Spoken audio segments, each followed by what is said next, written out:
20 வயசுல எங்க அப்பத்தா என்ன சொல்லும் தெரியுங்களா?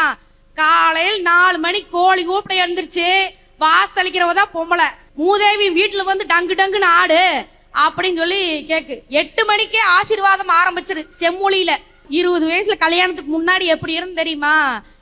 அந்த கோடாரி கொண்டையை போட்டுட்டு தாவணி கட்டிட்டு நான் வந்தேன்னா சந்தையில உங்க ஒப்பார என்னை பார்த்தேன், அன்னைக்கு முடிஞ்சது சோழி. 20 வயசுல தான் நான் சந்தோஷமா இருந்தேன். உங்க ஒப்பார கட்டினதுக்கு அப்புறம் நான் இப்போ இப்படி ஆயிட்டேன்னு. அப்போ பெண்களுக்காக சரி ஆண்களுக்காக சரி கல்யாணத்துக்கு முன்னாடி இருந்த லைஃப் தாங்க ஐயா சந்தோஷமான வயசு. பையன் கீழே விழுந்தா ரோட்ல விழுந்தா யாரும் தூக்கறதுக்கு வரமாட்டான். நயன்தாரா மாதிரி பொண்ணு 4 பேர் கீழே விழுந்தா 4 பேர் தூக்கி ஒடியாருவாங்க, தூக்கி உதவி செய்யறதுக்கு அத்தனை பேர் உதவி செய்யறதுக்கு வருவாங்கன்னு திருவள்ளுவர் அன்னைக்கே சொல்லிட்டாருன்னு சொல்றாரு. 20 வயசுல அனுபவிக்காத சந்தோஷத்தெல்லாம் நீங்க 20 வயசுல எந்த சந்தோஷம் அனுபவிக்கலையாடுது பாவம். 60 வயசுல எத்தனை கஷ்டப்படுறாங்க தெரியுமா முதியோர்கள்? இன்னைக்கு பாத்தீங்கன்னா எங்க பாட்டியில என்கிட்ட படாத பாடு பட்டிருக்குது. ஏன் கேக்குறீங்களா? 20 வயசுல எங்க அப்பத்தா என்ன சொல்லும் தெரியுங்களா? காலையில் 4 மணி கோழி கூப்பிட எழுந்திருச்சு வாசலிக்கிறவ தான் பொம்பளை, நீ என்ன 8 மணி வரைக்கும் குப்புற படுத்து தூங்கிட்டு இருக்கிற, எப்படி பொழைக்கிற உள்ள எப்படி படுக்கிறது அப்படின்னு சொல்லி கேக்கு. மூதேவி வீட்டுல வந்து டங்கு டங்குன்னு ஆடு அப்படின்னு சொல்லி கேக்கு. 8 மணிக்கே ஆசீர்வாதம் ஆரம்பிச்சிரு செம்மொழியில. 8 மணிக்கு எந்திரிக்க வேண்டியதுக்கு 4 மணிக்கே சுப்பிரபாதம் பாடு எங்க அப்பத்தா காதுகிட்டு வந்து. ஆனாலும் 8 எந்திரிக்க மாட்டேனே, 8 மணிக்கு தான் எந்திரிப்பேன். ஆனாலும் எங்க அப்பத்தாட்ட ஒரு கேள்வி கேட்பேன், மூதேவி எந்த பாட்டுக்காத்தான் ஆடுது அப்படின்னு. இந்த மாதிரி நகைச்சுவையான ஒரு வாழ்க்கை அப்படின்னா 20 வயசுல தாங்க ஐயா. எங்க அப்பத்தாட்ட போய் கேட்டோம்னா வச்சுக்கீங்களேன், நான் நல்லா 20 வயசுல கல்யாணத்துக்கு முன்னாடி எப்படி இருந்து தெரியுமா? அந்த கோடாரி கொண்டையை போட்டுட்டு தாவணி கட்டிட்டு நான் வந்தேன்னா சந்தையில உங்க ஒப்பார என்னை பார்த்தேன், அன்னைக்கு முடிஞ்சது சோழி. ஆனா இப்போ 80 வயசு பாட்டியா இருந்துட்டு எங்க அப்பத்தா சொல்றா அப்படி 20 வயசுல தான் நான் சந்தோஷமா இருந்தேன், உங்க ஒப்பார கட்டினதுக்கு அப்புறம் நான் இப்போ இப்படி ஆயிட்டேன்னு. அப்போ பெண்களுக்காக சரி ஆண்களுக்காக சரி கல்யாணத்துக்கு முன்னாடி இருந்த லைஃப் தாங்க ஐயா சந்தோஷமான வயசு. அதுலயும் அந்த காலேஜ் போற வயசு, டீனேஜ் வயசு அப்படிங்கிறது தான் மிக சிறப்பான ஒரு வயசு. அப்படி இருக்கிற வயசுல நானும் ஒரு நாள் காலேஜுக்கு போனேன். ஒரே நாள் தானா? ரொம்ப சந்தோஷமா. காலேஜுக்கு போன முதல் நாளே வாத்தியார் பாடம் எடுத்தாரு.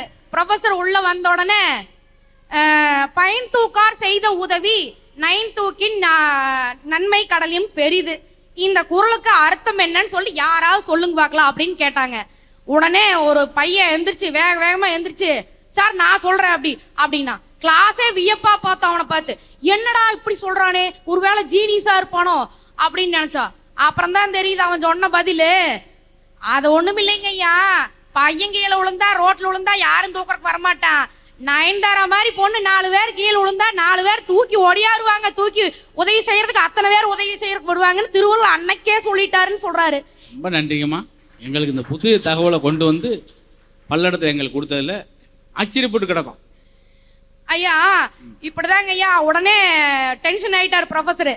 அடுத்து என்ன பண்ணிட்டாரு, நீ என் கிளாஸ்லயே இருக்க வேண்டாம், வெளியே போய் நில்லு அப்படின்னு சொல்லிட்டாரு. அப்பதான் உனக்கு புத்தி வரு, வெயில்ல போய் நின்னாதான் உனக்கு புத்தி வரு, வெளியில போய் நில்லு அப்படின்ட்டாரு. உடனே வெயில்ல போய் நின்றுட்டு அந்த பையன் என்னங்கிறான், ஐயா அப்ப நீங்க பாடம் எடுக்கிறதுல புத்தி வராது, எனக்கு வெயில்ல போயிட்டு தான் புத்தி வருமா?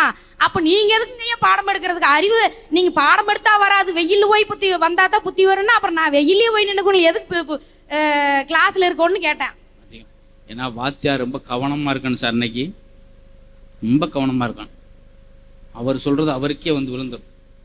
தமிழ் வாத்தியார் கிணத்துல விழுந்துட்டார். தமிழ் புத்தாண்டுனால சொல்றேன். நீச்சல் தெரியாது. காப்பாற்றுங்கள் காப்பாற்றுங்கள், 3/4 லிட்டர் தண்ணியை குடிச்சிட்டு முனையும் கிடக்கார், காப்பாற்றுங்கள். அவர்கிட்ட படிச்ச எட்டி பார்த்து, ஐயா சண்முகையா தமிழையா நீங்களா, இருங்க ஏணி எடுத்துட்டு வாரேன். சரிடான் பேசாம இருக்கணும்னா தண்ணியை குடிச்சுக்கிட்டே, தம்பி ஏன் எடுத்து வாரேன் என்று சொல்லாதே, அது இலக்கண பிழை, ஏன் எடுத்து வருவேன் என்று சொல்ல வேண்டும். நீ உள்ளே கிடையாது, உனக்கு போய் சொன்னேன் பாரு சார். நடத்தலாம், ஒரு இடம் தெரிஞ்சா வேணாம் நடத்துறதா சார், அதுதான் சொல்ல. ஆச்சரியமா இருக்கும். இவர் பெருமையை பேசுவார் வாத்தியார். டேய் குமரேசா சார், மாணிக்கத்தோட மயன் தான் நீ? ஆமா சார். டேய் உங்க அப்பா ஏன்ட்ட படிச்சு விட்றா, என்ன செய்யறாரு? 7 எருமை மேய்க்கிறாரு சார். ஓகே, இந்த பெருமையை கேட்கலாமா மேடம்? அதுதான் சொல்றேன். அது மாதிரி சில வாத்தியார் அவங்கள மாத்திக்கிறோம். ஐயா அடுத்து பாத்தீங்கன்னா உங்க பேரண்ட்ஸை வர சொல்லு அப்படி இப்போ நான் பண்ண நகைச்சுவை ஏதாவது ரெஸ்பான்ஸ் பண்ணியாம்மா? பண்ணுங்க ஐயா பண்ணுங்க. ஏன்னா நான் அனாதையாக போயிடக்கூடாது அந்த நகைச்சுவை. அதை ஏதாவது ஒரு ஆள் பாவம் தத்தெடுத்து வழங்கு. அடுத்து பாத்தீங்கன்னா நம்ம